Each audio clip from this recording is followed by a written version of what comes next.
दोस्तों बिहारी लाल जी के द्वारा लिखी गई बड़े ही प्यारे से चैप्टर है भक्ति और नीति, जिसमें मैं भक्ति को पढ़ा दिया हूं। उसका लिंक आपको डिस्क्रिप्शन में मिल जाएगा। इस वीडियो में मैं आपको नीति बताऊंगा। नीति देखिए बहुत ही अच्छी चीज़ होती है आपको सुधारने के लिए, आपको अपने जीवन में संस्कार लाने के लिए, आपके अपने जीवन के कर्तव्यों को दिलासा देने के लिए। इस वीडियो में दोस्तों हम नीति पढ़ेंगे। ये नीति चैप्टर दोस्तों आपको कक्षा 10वीं के हिंदी के चौथे चैप्टर में मिलेगा, जिसे बिहारी लाल जी ने दोस्तों इस चैप्टर को लिखे हैं। तो चलिए दोस्तों वीडियो को स्टार्ट करते हैं। तो चलिए दोस्तों अपने हर एक पद्यांश को हम यहाँ पे आपको दिखाते रहेंगे। ये हर एक पद्यांशों से आपके जीवन में कुछ न कुछ सीख मिलेंगी। इस पद्यांशों के प्रसंग और व्याख्या को मैं साथ साथ बताते रहूँगा। आप हर एक चीज़ को नोट करते रहिएगा और अच्छे से पढ़ते रहिएगा, ठीक है। जैसे देखिए दोस्तों यहाँ पे पहला पद्यांश दिया है कि दूसह दुराज प्रजानु को क्यों न बढ़े दुख दंदु, अधिक अंधेरो जग करत मिली वानस रविचंदु। दोस्तों इस पद्यांश में बिहारी लाल जी कह रहे हैं कि जिस राज्य में दो राजाओं का यदि शासन होता है तो उसमें प्रजा को आखिर दुख क्यों नहीं बढ़ेगा। आइए इस पद्यांश को पढ़ते हैं दोस्तों। देखिए दिया इसमें दूसह, दूसह का मतलब असहाय, दूसह माने असहाय। दो राज्य यानी जहाँ दो राजाओं का शासन हो, प्रजानु को यानी प्रजा को, यानी ऐसी जगह जहाँ दो राजाओं का शासन हो वहाँ पर प्रजा को क्यों न, आखिर क्यों नहीं बढ़े मतलब बढ़ेगा दुख दंदु मने उनकी दुख और पीड़ा।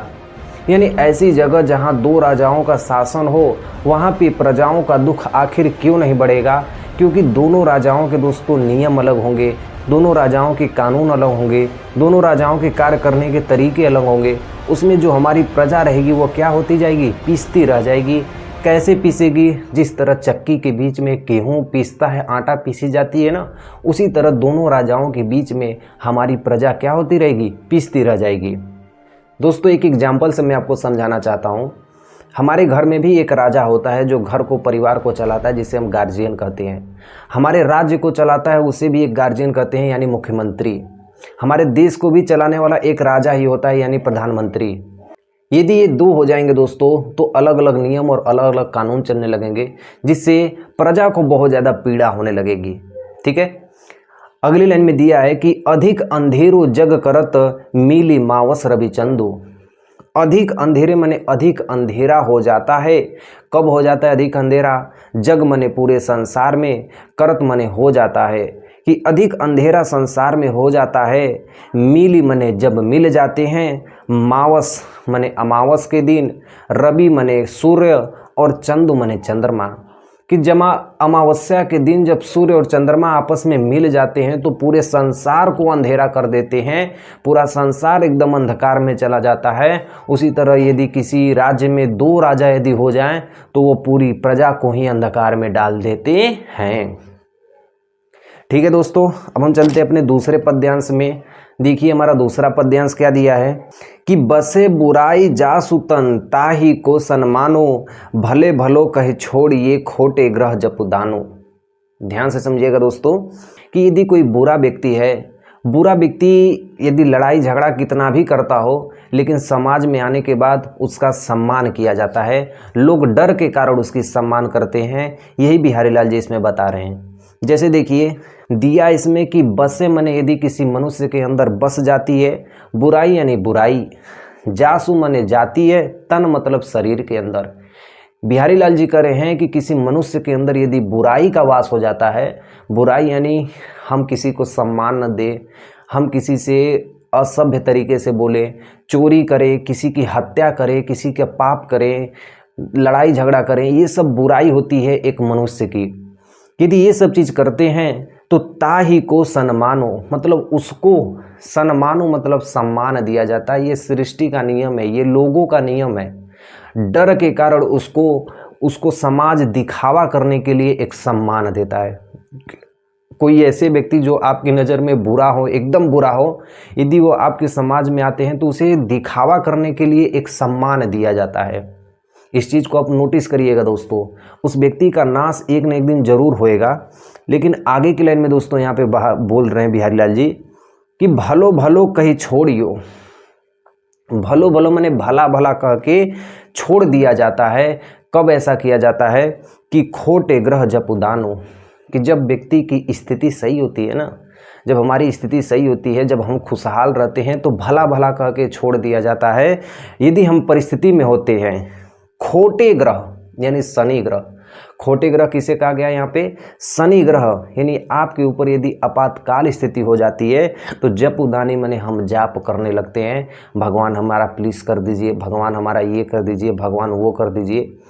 तो दूसरी लाइन में बिहारी लाल जी हमें ये समझाना चाहते हैं कि यदि हमारे संग सब कुछ ठीक होता जा रहा है तो हम भला भला कह के छोड़ देते हैं, लेकिन जैसे ही हमारे पास संकट आती है, जैसे ही हमारे पास परिस्थिति आती है, उस समय हम भगवान की स्तुति और वंदना करने लगते हैं। इस दूसरे लाइन में हमें बिहारी लाल जी ये समझा रहे हैं। ठीक है, अगले पद्यांश में देखिए क्या दिया है कि नर की अरु नल नीर की गति एकै करी जोई, जे त्यों नीचे है चलो ते तो ऊंचे होई। दोस्तों इस पद्यांश में बिहारी लाल जी हमें बता रहे हैं कि यदि हमें, चाहे आपको सभ्यता और संस्कृति और व्यवहार समाज में बनाना है तो इसके लिए आपको धैर्य रखना होगा। कैसे, देखिए, नर की यानी मनुष्य की, अरु नल, अरु माने इच्छाएं, जो मनुष्य की इच्छाएं होती हैं। नर नील की कैसी होती है, नर नील यानी नल के समान होती है। नीर का मतलब पानी, नल का मतलब जो चलाने वाला पानी होता है। तो मनुष्य की इच्छाएं कल के पानी के समान होती है। गति माने गति करती है, एको मतलब एक तरफ, करी जोई मतलब चलती जाती है। आप कभी देखे होंगे कि नल का जो पानी होता है दोस्तों, कभी भी आप चलाते होंगे तो उसका जो पानी बह के जो जाता है ना, तो देखेंगे कि एक ही ढलान में जाता रहता है, वो खाई में जाता है, जो कल का पानी होता है। तो वही बता रहे हैं कि जो मनुष्य की इच्छाएं होती हैं वो कल के पानी के समान होती हैं, वो उसी तरह चलने लगती हैं। कैसे कि जे तो नीचे है चले, जे तो माने जितना, नीचे माने नीचे, है चले मतलब चलती जाती है, ते तो माने उतना ही, ऊंचे मतलब वह पानी, होई मतलब इकट्ठा होने लगता है। कि जिस तरह नल का पानी नीचे जाते जाते एक जगह इकट्ठा होके ऊंचा बढ़ने लगता है, उसी तरह मनुष्य की भी इच्छाएं होती हैं कि धीरे धीरे वो क्या होती हैं, बढ़ते लगती हैं। यानी मनुष्य का भी पानी यानी व्यवहार, तो मनुष्य का भी व्यवहार ऐसा होता है कि धीरे धीरे हम अच्छा व्यवहार करते रहेंगे तो हमारा वैभव धीरे धीरे बढ़ता रहता है। उसी तरह दोस्तों यहाँ पे बताया जा रहा है कि जिस तरह नल का पानी नीचे जाते जाते वह उठने लगता है, उसी तरह मनुष्य की विनम्रता होती है। आप जितना ज़्यादा समाज में विनम्र होकर रहेंगे उतनी ही ज़्यादा आपकी श्रेष्ठता क्या होती रहती है, बढ़ती रहती है। अगले पद्यांश की ओर चलते हैं दोस्तों, और पद्यांश नंबर 4 में दिया है कि बढ़त बढ़त संपत्ति सललू, मन सरोज बढ़ी जाई, घटत घटत सून फिरे, बह समूल कुम्हुलाई। दोस्तों इस पद्यांश में बिहारी लाल जी कह रहे हैं कि जो मनुष्य का जो इच्छा होती है वो कभी भी समाप्त नहीं होती है। ठीक है, आइए देखिए, बढ़त बढ़त माने बढ़ती रहती है, संपत्ति सलूली मतलब संपत्ति रूपी जल, कि मनुष्य की यदि संपत्ति रूपी जल यदि बढ़ता है, यानी मनुष्य के ऊपर यदि धन की बरसात होती है तो मन सरोज बढ़ी जाई। मन मतलब मन, सरोज मने कमल, बढ़ी मने बढ़, जाई मने जाता है। यदि मनुष्य के पास धन की वृद्धि होती है तो उसके मन की इच्छाएं भी क्या होती है, बढ़ जाती है। कैसे, घटत घटत यानी घटने लगती है, सू न फिरे, सू न तब, न फिरे मतलब नहीं फिरती है, घटे मतलब नहीं घटती है। तब हमारी इच्छाएं नहीं घटती है जब हमारा संपत्ति रूपी जल कम हो जाता है, यानी धन कम होने से हमारी इच्छाएं कम नहीं होती हैं। कैसे, बरु मतलब भले ही, समूल मतलब जड़ सहित, कमुलाई का मतलब मुरझा जाए, भले ही हमारा कमल मुरझा जाए लेकिन हमारी जो इच्छा होती है वो कम नहीं होती है। यानी इसमें दोस्तों कहा जा रहा है कि जिस तरह कमल को देखें ना, कमल में जितना ज़्यादा पानी लगाएंगे उतना ही ज़्यादा कमल खिलता है, तो उसी तरह मनुष्य की बात की जा रही है कि मनुष्य के पास जितना ज़्यादा धन होगा उतनी ही ज़्यादा इच्छाएं होंगी, हम ये खरीद ले, हम वो खरीद ले, हम ये खरीद लें, ये चीज़ खरीद ले। होती है आपके पास भी ये चीज़। यदि जैसे ही धन कम होता है तो हमारी इच्छाएं कभी नहीं मिटती है, यही बिहारी लाल जी बता रहे हैं। ठीक है, अगले पद्यांश की ओर चलते हैं दोस्तों। पद्यांश नंबर 5 में देखिए, जो चाहत न घटे मैली होई न मित, रज राक्षसु न छुआई तो न चिकने चित्त। दोस्तों इस पद्यांश में कह रहे हैं कि यदि दोस्तों आपके पास एक अच्छे संस्कार हैं, अच्छी व्यवहार हैं, तो यदि आप उसको बचाना चाहते हैं, यदि आप उसके प्रकाश को बचाना चाहते हैं, तो उस पर धूल मत लगने दीजिए, उस पर बुरी संगति का असर मत पड़ने दीजिए।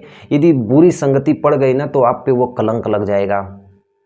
ठीक है, आप कभी देखे होंगे कि कोई बढ़िया सा पुरुष होते हैं, एकदम अच्छा व्यवहार करते हैं सबके संग, लेकिन कुछ ऐसी घटनाएं उनकी ज़िंदगी में हो जाती हैं जिससे वो सबसे बेकार हो जाते हैं समाज के लिए।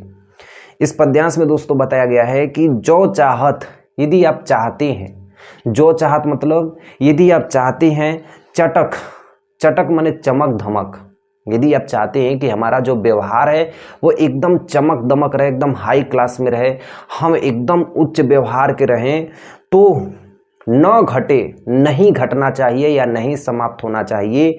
मैलो मतलब मैला नहीं होना चाहिए। होई न मित्र मतलब नहीं होना चाहिए मित्र। होई मतलब होना चाहिए, न मित्र मतलब मित्र। कि प्रस्तुत पद्यांश में बिहारी लाल जी कह रहे हैं कि हे मित्र, यदि आप चाहते हैं कि आपके अंदर जो कांति है, आपके अंदर जो प्रकाश है, आपके अंदर जो व्यवहार है, यदि आप चाहते हैं कि वो न घटे, उस पर मैल न लगे, तो रज मतलब धूल के कण, राजसु, राजसु के अंतर्गत 3 चीज आएंगे, मतलब राजहीन न हो। क्या चीज? जैसे आपके अंदर क्रोध, गर्व, ईर्ष्या, द्वेष, ये 4 चीज नहीं आने चाहिए। पहला क्रोध, दूसरा गर्व, तीसरा द्वेष और ईर्ष्या। क्रोध का मतलब गुस्सा, गर्व का मतलब घमंड, गर्व का मतलब घमंड, और तीसरी चीज क्या मैं बताया हूं कि ईर्ष्या, ईर्ष्या का मतलब दूसरे के प्रति जलन, जलन चीज नहीं होनी चाहिए, और द्वेष का मतलब घृणा। ये 4 चीज आपके पास यदि नहीं होगी तो आपके जो शरीर पे जो कांति है, आपके अंदर जो व्यवहार है, वो कभी भी कोई नहीं बदल सकता है, वो सदैव चमकता रहेगा। यदि ये 4 चीजें आपके जीवन में ये नहीं आती हैं तब। ये 4 चीजें अपने जीवन में आज से छोड़ दीजिए दोस्तों। क्रोध, ठीक है, यानी गुस्सा करना, किसी से नफरत करना और जलन की भाव रखना, और उसके बाद एक और है गर्व की बात, यानी घमंड की बात करना। ये 4 चीज़ें अपने जीवन में कभी मत अपनाइएगा, ये बहुत बुरी चीज़ होती हैं। ठीक है, बाकी कमेंट में दोस्तों जय श्री कृष्णा, राम राम सब कुछ लिख देना, वो मैं सब कुछ स्वीकार कर लूँगा, लेकिन ये 4 चीज़ें आप मत अपनाइएगा। फिर उसे कह रहे हैं कि न छुआई, ये सब चीज़ नहीं छुआता है तो नेह चिकने चित्त। हमारा शरीर भी चिकना होता है, हमारा मन भी क्या होता है, चिकना होता है। दोस्तों इन पद्यांशों से आप एक चीज़ नोटिस किए होंगे कि मैं हर एक पद्यांश को एकदम खुल के बता रहा हूँ। मैं हर एक पद्यांश में टाइम नहीं देख रहा हूँ कि किसमें कितना बताना है, सभी पद्यांशों को एकदम खुल के ओपन बता रहा हूँ कि यदि एक बार इसको अच्छे से पढ़ लेंगे तो ये आजीवन आपको समझ में आएगी। ठीक है, आगे देखिए पद्यांश नंबर 6 में क्या दिया है कि बुरे बुराई तो जतजय चौचित खरु डरातु, ज्यो न निखलंको मुखो मयंको लखी गने लोग उत्पातो। देखिए पद्यांश नंबर 6 में बिहारी लाल जी हमसे ये करें कि यदि कोई व्यक्ति बुरा है, अपनी बुराई को त्याग देता है, लाख वो कितना भी बुरा हो, लेकिन लोगों के मन में तब भी डर रखता है कि ये व्यक्ति बुरा इंसान है। ठीक है, आइए एक एक पद्यांश को पढ़ते हैं दोस्तों। बुरो मतलब बुरा व्यक्ति, बुराई मतलब अपनी बुराइयों को, जो त्यजे मने त्याग देता है। यदि बुरा व्यक्ति अपनी बुराइयों को यदि त्याग देता है तो मने तब भी, चित्तु मने मन में, खरो मने डरातु, यानी तब पर भी लोगों के मन में क्या लगता है, डर लगा रहता है। यदि कोई व्यक्ति है मारपीट कर रहा है, हत्या कर रहा है, चोरी कर रहा है, बदमाशी कर रहा है, वह गाली गलौज कर रहा है, अपमान सबका कर रहा है, यदि वह व्यक्ति अपनी बुराइयों को त्याग भी देता है, इन सभी बुराइयों को त्याग देता है, तो जैसे ही समाज में आएगा फिर भी लोगों के मन में डर रहेगा कि ये व्यक्ति क्या है, बुरा है। यदि दोस्तों आप अच्छे कार्य कर रहे हैं, मतलब आप सुबह उठ के अपने मम्मी पापा का पैर छू रहे हैं, प्रणाम कर रहे हैं, सोते समय प्रणाम कर रहे हैं, उनको खाना पानी, उनको पहनने के लिए उनके कपड़े धुल रहे हैं, सब कुछ उनकी सेवा कर रहे हैं, तो आप क्या कहलाएंगे, आप क्या कहलाएंगे, एक अच्छे बच्चे कहलाएंगे, एक अच्छे पुरुष कहलाएंगे, एक अच्छे युवा कहलाएंगे। तो आपके संस्कार बचपन से ही जब अच्छे होंगे तो जो समाज होगा वो आपको क्या कहेगा, अच्छा ही कहेगा, भले ही आप कहीं बुरा कार्य कर दें। लेकिन बुरा व्यक्ति यदि कहीं पे बुरा कर देता है तो समाज में आने के बाद उसे लोग क्या कहते हैं, बुरा ही मानने लगते हैं। ठीक है, जैसे देखिए, ज्यों मैंने जिस तरह निकलंको, निकलंको मतलब निष्कलन, मतलब आधा कटा हुआ। यदि ये ऐसे कट जाए ना चेहरा तो इसको कहते हैं आधा कटा हुआ। जैसे निष्कलंक मयंक माने चंद्रमा, जैसे निष्कलंक मयंक लखी मतलब आधे कटे हुए चंद्रमा को लख के, गने मतलब गने लोग मतलब यहाँ के लोग, पृथ्वी के लोग, गने मतलब अनुमान लगा लेते हैं, लोग माने लोग। उत्पातु, उत्पातु को मतलब अपशगुन, कि जैसे ही देखते हैं कि जब चंद्रग्रहण लगता है ना, चंद्रग्रहण देखे हैं ना, तो चंद्रग्रहण लगने के बाद लोग अनुमान लगा लेते हैं कि उसको देखेंगे तो अपशगुन हो जाएगा। चंद्रग्रहण को देखने के बाद ऐसा लगता है कि उसको देख लेंगे तो क्या होगा, अपशगुन हमारे जीवन में हो जाएगा, ऐसा लोग अनुमान लगा लेते हैं। उसी तरह बुरा व्यक्ति कितनी भी बुराइयों को कर ले, जैसे ही आपके सामने आएगा लगेगा कि ये व्यक्ति क्या है, बुरा है, भले ही वो 10 साल के बाद ही आपके पास आए। ठीक है, और इसके बाद दोस्तों एक 7 नंबर की पद्यांश है, वो जरूरी नहीं है आपके लिए, सिर्फ ये 6 ही पद्यांश आपके लिए जरूरी है, आपकी नीति को, आपके संस्कार को, आपके व्यवहार को बनाए रखने के लिए। ठीक है, और दोस्तों ये वीडियो कैसा लगा, इसको सिर्फ एक लोग को शेयर करिए अपने व्हाट्सएप पे। ठीक है, और चैनल को सब्सक्राइब कर देना मेरे भाई।